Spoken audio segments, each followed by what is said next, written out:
এই গভীর রাতে পানি প্রবেশ করে আমাদেরকে আবারও আর্থিক দিক দিয়ে তারা ক্ষতি করলো, অর্থনৈতিক ভাবে ওরা আমাদেরকে ধ্বংস করে দিতে চায়। ভারত আসলে আমাদের বন্ধু না।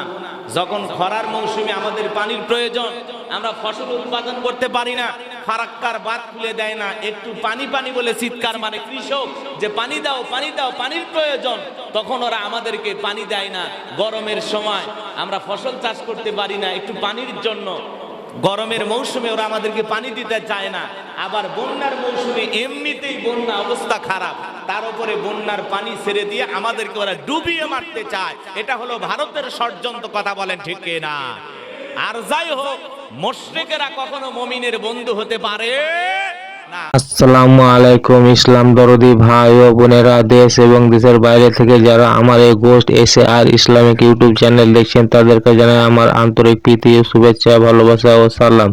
তো আজকে যে হুজুরকে নিয়ে এসেছি সে হুজুর হচ্ছে গোলাম রাব্বানী হুজুর। গোলাম রাব্বানী হুজুর সত্যি এমন একজন হুজুর যা যুক্তিবাদী এবং সমাজের যে সমস্ত কর্মকলাপগুলো ঘটে তা বাস্তবের, তা আমাদের মিল খেয়ে যায়। সেই সমস্ত সামাজিক যে জিনিসগুলো বেশি নোংরা, মানে আমাদের সমাজকে যে জিনিসগুলো বেশি প্রচারিত এবং আমাদের সমাজকে যে সমস্ত জিনিস আমাদের সমাজকে মানে কলুষিত করছে বা আমাদের সমাজকে ধ্বংসের দিকে নিয়ে যাচ্ছে যে সমস্ত জিনিস, সেই সমস্ত জিনিসগুলোকে কিন্তু গোলাম রাব্বানী হুজুর তুলে ধরেন এবং তিনার বক্তব্য এত সুন্দর, মানে যা বলা যায় না। তো চলুন আমরা গোলাম রাব্বানী হুজুরের মুখ থেকে তার সুন্দর বয়ান শুনবো।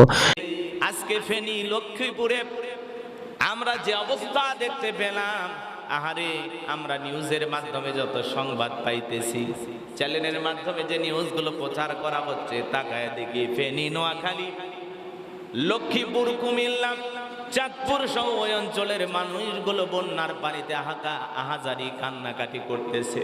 বন্যার পানিতে মানুষ ভেসে যাচ্ছে, নারী পুরুষ ভেসে যাচ্ছে, ঘর বাড়িগুলো ভেসে যাচ্ছে, গরু ভেসে যাচ্ছে, মহিষ ভেসে যাচ্ছে, ছাগলগুলো ভেসে যাচ্ছে, খামারের মুরগিগুলো ভেসে যাচ্ছে, ঘরের মাছগুলো ভেসে যাচ্ছে। যা ছিল খামারে, গরু ছাগল পশু প্রাণী কোনো কিছু নাই, সব ভেসে যাচ্ছে। তাদের স্বপ্নগুলো এইভাবে ভেসে যাচ্ছে, আহাজারি করতেছেন, কান্নাকাটি করতেছেন।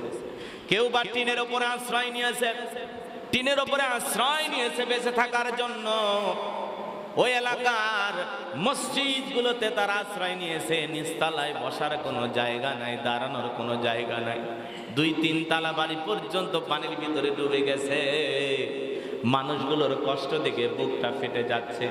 এ আকস্মিক বন্যা, এটা প্রাকৃতিক বন্যা নয়। টেলিভিশনে নিউজ প্রচার করা হচ্ছে, উজান থেকে সুন্দরভাবে তারা ভারতের নাম পর্যন্ত মুখে নিতে চায় না। তারা বলতেছে উজান থেকে ভেসে আসতেছে পানি, পানি বেড়ে যাওয়ার কারণে, উজানের ঢলের কারণে পানি বৃদ্ধি পাইছে। টেলিভিশন মিডিয়াতে অনেক জায়গায় ভারতের নাম পর্যন্ত বলতে চায় না। এক শ্রেণীর ভারতের দালাল বাংলাদেশে আছে না নাই?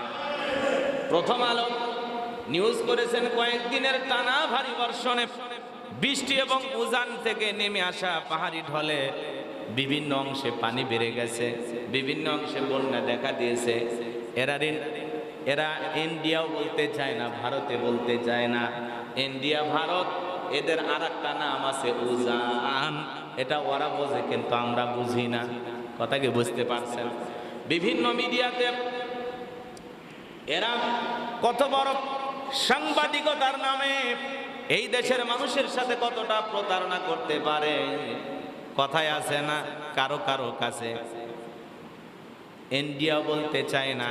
কথা আছে, ভাসুরের নাম নাকি মুখে আনা যায় না, স্বামীর নাকি নাম ধরে ডাকা যায় না। এই দেশের এক শ্রেণীর মিডিয়া আছে, ইন্ডিয়া যে বাঁধ খুলে সেই পানি বাংলাদেশে প্রবেশ করেছে, এই কথা তারা বলতে চায় না। বলে উজান থেকে নেমে আসা পানিতে বন্যা হয়েছে, পানি বৃদ্ধি পেয়েছে উজান থেকে নেমে আসার কারণে। কথা কি বুঝতে পারছেন? এরা ইন্ডিয়া ভারত বাঁধ খুলে দিয়েছে, ত্রিপুরার বাঁধ খুলে দেওয়ার কারণে বাংলাদেশে ফেনী, নোয়াখালী, চাঁদপুর, লক্ষ্মীপুরে আকস্মিক বন্যা দেখা দিয়েছে। এটা তারা স্পষ্ট করে বলতে চায় না, কারণ এক শ্রেণীর মিডিয়া, লক্ষ লক্ষ মানুষ এখনো ভারতের দালালি করতেছে। কথা বলে ঠিক না? ওরা বলতেছে বাঁধ যদি না খুলে দিত আরো ভয়ঙ্কর বন্যা বাংলাদেশে দেখা দিত। আমরা শুনেছি ভারতের ত্রিপুরা অঞ্চলে বন্যার পানি অনেক বৃদ্ধি পেয়েছে, অনেক বৃদ্ধি পেয়েছে, তারা অনেক কষ্টে ছিল। তাহলে নিজেদের দেশ নিয়ন্ত্রণ করতে গিয়ে নিজেদের মানুষকে বন্যার পানি থেকে বাঁচানোর জন্য পার্শ্ববর্তী রাষ্ট্র বাংলাদেশে তারা পানি ছেড়ে দিয়েছে, বাঁধ খুলে দিয়েছে, যে যা হয় বাংলাদেশের মানুষের হোক। এমনিতে আমরা আমাদের দেশের সাবেক প্রধানমন্ত্রী শেখ হাসিনা পদত্যাগ করে পালিয়ে গেছেন। ওই 2-3 দিনে শাসকবিহীন 2-4 ঘন্টা কাটাইয়া যে লুটপাট, যে দুর্নীতি, যে ছিনতাই হয়েছে, যার ক্ষতি আমরা 100 বছরে পূরণ করতে পারবো না।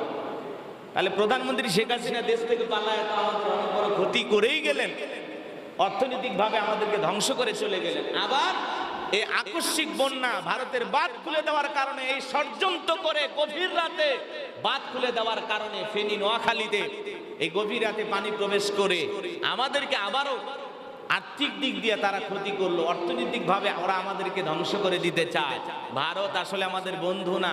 যখন খরার মৌসুমে আমাদের পানির প্রয়োজন, আমরা ফসল উৎপাদন করতে পারি না, ফারাক্কার বাঁধ খুলে দেয় না, একটু পানি পানি বলে চিৎকার মানে কৃষক, যে পানি দাও পানি দাও, পানির প্রয়োজন, তখন ওরা আমাদেরকে পানি দেয় না।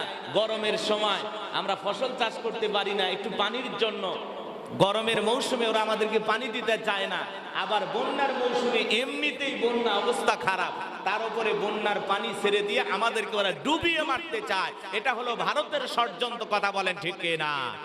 আর যাই হোক, মুশরিকেরা কখনো মুমিনের বন্ধু হতে পারে না। ওরা হলো মুশরিক, ওরা আমাদের ভালো চায় না। ওরা মুখে মুখে বলে আমরা তোমাদের বন্ধু, ওরা আসলে বন্ধু না, ওরা বন্ধুরূপী শত্রু, কথা বলেন ঠিক না? আর ভারত যদি কারো বন্ধু হয়, তার শত্রুর প্রয়োজন হয় না। এই অবস্থায় ওরা কেন বাঁধ খুলে দিল? আর যদি বাঁধই খুলে দেয়, তাহলে সতর্ক বার্তা কেন দিল না? অগ্রিম মেসেজ কেন বাংলাদেশে পাঠাইলো না যে আমরা যে কোনো মুহূর্তে ত্রিপুরার বাঁধটা খুলে দিতে পারি, 5 ঘন্টা পরে আমরা বাঁধ খুলে দেব, আপনারা নিরাপদ স্থানে চলে যান। বাড়ি ঘর ছেড়ে প্রয়োজনীয় জিনিসপত্র তারা নিয়ে যেতে পারত। এমনও মানুষ আছে বন্যার পানিতে ফ্রিজ ভেসে যাচ্ছে, টাকা ভেসে যাচ্ছে, তাদের বাড়ির জরুরি কাগজপত্র যা আছে সব বন্যার পানিতে ভেসে যাচ্ছে। আর আহাজারি কান্নাকাটি, বাঁচার আকুতি, বাঁচাও বাঁচাও বলে তারা চিৎকার মারতেছেন। অনেক ভাইয়েরা স্পিড বোট নিয়ে যায়, নৌকা নিয়ে যায়, উদ্ধার অভিযান চলমান, তারা খাবার পাইতেছে না, বাড়ির ছাদে তারা আশ্রয় নিতেছে।